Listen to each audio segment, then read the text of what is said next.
Oh, hello everybody, Lord Thunder here. And before we begin this video, I just want to make it very clear that I am not a mental health professional, obviously. Uh, I'm not a motivational speaker. I'm just somebody who's been there. Uh, this is for, those of you out there, if you're feeling worthless or alone or lost or you don't know what to do or you're confused, whatever. I'm going to tell you a little bit about myself here, how that affects me, and what I do to kind of get out of that zone. Okay, so I'm single, never married, no kids. I've been single almost my entire life, except for a couple of uh, long distance online relationships that quickly went down the toilet. Uh, I work at Walmart for a living, and that's it. I'm 37 years old. In my mind, at this point in my life, I should be a father. I should have like at least a 10-year-old by now, but no. Uh, so I'm just like, oh, what kind of life is that? Considering all that, there are a lot of days where I'm just like, what's it all for? Is this my life? Is this all I do? I work at Walmart, I play video games, and I have a few little hobbies, and that's it. It's like, I have an older sister and a younger sister. My older sister has three boys. One of them's 14, and she does insurance for the hospital. My younger sister, she has a little. Well, she's not a little girl anymore. She's 10. Yeah, my younger sister has a girl, and she runs her own dog grooming business. And here I am, single, no kids, and I work at Walmart for a living. There are so many times where I'm just like, what's the value in that? What's the value in me? Why do we even bother? There have even been times, mostly when I've been sick, where I felt that, I didn't want to be here anymore. That, if I went out and got hit by a train, I'd be fine with that. And I have been, in I think they call it a stabilization unit. I've been in those twice in my life because I've just felt like I didn't want to be here anymore. So this kind of adds to my what am I doing? Right now, I live with my mom, and not because I'm not independent or that I can't be independent, but I have my own car. I can drive. I have a full-time job. I've been doing that job for 8 years, so I can hold down a job. Yeah, it's just right now the housing and rental market is just so atrocious and so outrageously expensive that uh, we're just helping each other out, especially since I have medical bills that I'm trying to get paid off. So yeah, I can totally relate to, feeling worthless and lost and confused and lonely and all of that. And, I can comment online on YouTube videos and whatnot that I'm 37 years old, never married, no kids, single, and people will comment back like, well, "Dude, what are you doing with your life? You're 37 years old, and you're still playing video games, and you're still watching, My Little Pony or whatever. Grow up and find a wife, and get a life." Yeah, just things like that. I know that sounds stupid or not a real man or whatever, but yeah, I have cripplingly low self-esteem. Um, I look at myself. I'm about 5'5". I think I weigh 140 pounds. So I'm a pretty small guy, and in my mind, it's like women don't want short, scrawny, awkward, nerdy little dorks like me. They want taller guys, strong guys who can defend, protect, and provide, and how do I stand a chance against the guy who's 6'2", muscular and confident and all that? I don't stand a chance. That's my mindset. I'm a very sensitive person. I'm a very emotional person. Always have been all my life, and so there are things that there's a saying or whatever that if you're a man, don't ever show vulnerability to your woman, because if you do, you will lose all of her respect like that. And so, me being an emotional and sensitive and I guess not afraid or not able to hide my vulnerabilities, that for me, even if I did find somebody, I'd just be setting myself up for failure. I'm very discerning in how I look for a partner, because I don't go just for looks. And for me, it's like, I might be single, I might have no kids, but I'm thankful that I've never been on an episode of, say, paternity court. Never, I don't have to worry that someone is sleeping around on me or cheating on me or lying or using me or anything like that. I'm my own person. It's like on paternity court, there was this episode where when the woman, obviously she was sleeping around, when the judge said to the guy she was with, "You are not the father," the lady actually stood up and cheered. She stood up and cheered. Are not the father. Basically at the fact that she duped this guy. That his heart right there just shattered because he loved that kid like it was his own, because he thought it was his own, and that there's just no. I don't have any time or place in my life for that kind of petty, deceitful, backstabbing bullshit. Excuse my language, but I felt that deserved a stronger statement. So yeah. So part of it's by circumstance, part of it's by choice. So when I get to those lows, so I think. Well, when you get to that point, it's important to look outside yourself. And I'll give you an example of what I mean. I watched the channel Be Amazed on YouTube, and a couple weeks ago, one of their videos popped up on my feed, and the video was basically about how hard it is to escape North Korea, and how miserable life is over there, especially if you're in the poorer class. And right now, I just want to say, I am American, but I am not one of those Americans who looks down on everybody else, because there are some Americans who's like, oh yeah, we're American, we're better than you because you're a different country. No, I'm not like that.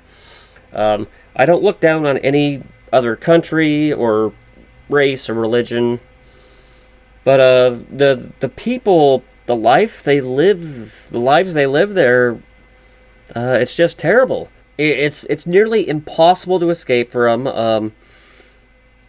The border between South and North Korea is one of the most fortified areas in the world, so if you get caught trying to cross there, you're probably just going to get shot and killed.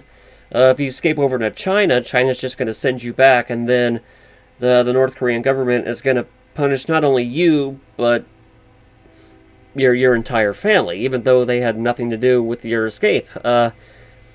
And they'll either send you to a labor camp somewhere, or they'll have you executed. And that there are stories about young children, like 5 or 6 years old, 6-year-olds being sentenced to these labor camps because of something their parents did. And So it's almost impossible to escape from, and they make it almost impossible for any sort of media from outside of North Korea to make it inside. And if you do possess outside media, the consequences are severe. There are stories about people being executed for having a Bible. There was a story about a teenager. He was caught with K-pop from South Korea on his flash drive. So uh, they strapped him to a chair. They took him out to the stadium or whatever for the school, and they gunned him right down there in front of an audience just for having music from another country. In this case, South Korea, like I said.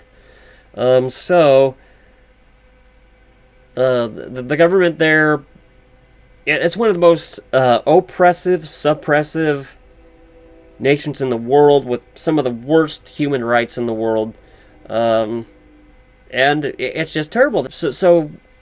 Yeah, I get to that point where I'm feeling worthless, or like my life sucks or whatever, and so I am slowly learning to put that into perspective, where I can go, really, dude, you're sitting here complaining about your problems when there are people over there starving in North Korea, afraid that one wrong move and they'll be executed, like the kid who had K-pop on his flash drive. No, you got it good. Your problems are nothing compared to that. Now I know America is not perfect, far from it, but at least here you can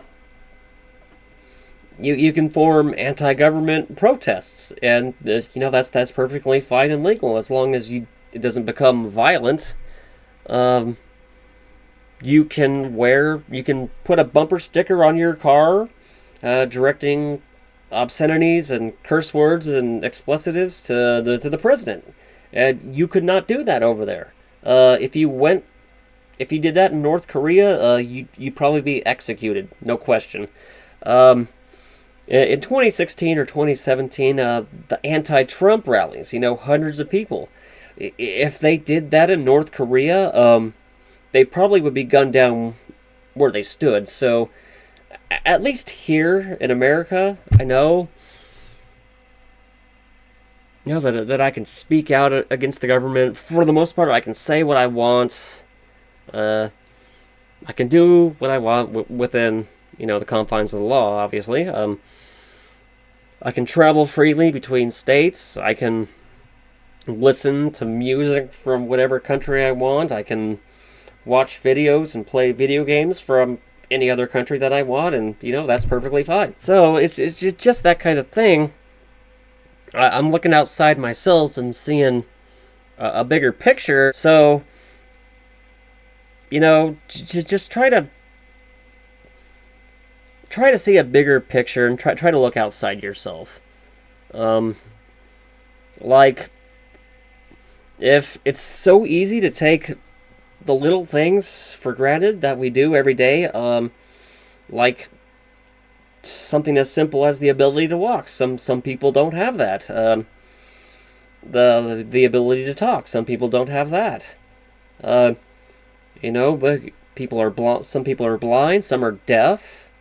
Some can't move around without assistance. I'm not looking down on anybody's, disability or whatever. My point is, to just try to appreciate how much worse it could be.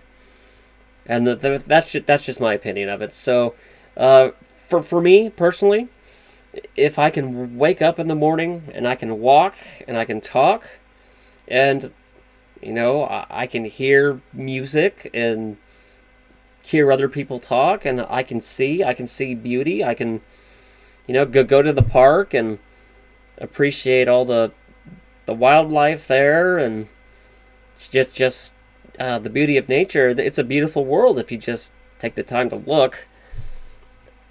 And yeah, I have all that. I have a roof over my head, obviously. I never have to worry about if I'm going to be able to eat or not. So if you can wake up in the morning and you can walk, you can talk, you can see, you can hear, you got a roof over your head, you got a warm bed to sleep in. You don't have to worry about whether or not you're going to eat. If you have money, if you have, people who love you, even if it's, just even if it's your parents or a friend or whatever, then you got it really good.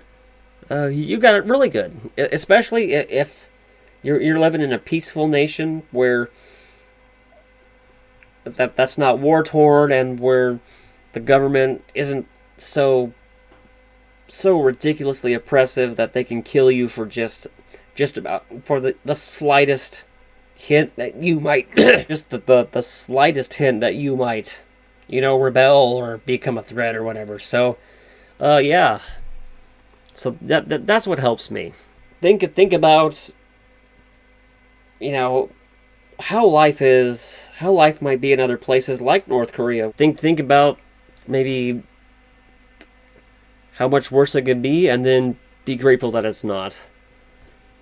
Like I said before, obviously I'm a pretty small guy, and I'll watch that show, my 500-pound life, and I know some of it's staged, some of it's dramatized, but these are real people with real problems. Like a lot of these people are so big that they can't even walk on their own. So again, like I said before, if you can wake up in the morning, you can walk, you can talk, you can see, you got money in the bank, you got a job, you can say what you want, you can do what you want, then appreciate that. So that's just my advice. It might sound old and tired and cliche, but I guess I'll end with this. Just try to stay positive. Try to appreciate what you've got, and just take the time and just kind of distance yourself a little bit from yourself. Well, like that's what I meant by when I said look outside yourself. So I'm not suggesting anybody be selfish or look down on anybody who doesn't have those privileges. Obviously not. Please, if you are feeling like you don't want to be here anymore and you don't, you're done with it, or if you feel like you can't go on, I hope this helped a little bit. Of course, if you are experiencing these thoughts and these feelings, there is help out there. There is, the National Suicide Hotline, and there are support groups, and get the mental help you need, because obviously, in addition to trying to think positive, obviously medication helps. I won't specify which ones, but definitely a help. So if you need help, please get the help you need. I promise you, it's not worth it. One bad day or one breakup or a lost job or whatever is not worth dying over. So and it's a very serious problem. So if you do have those, please get help. That's all I have to say. Good night, everybody. Stay safe, stay healthy. Positivity.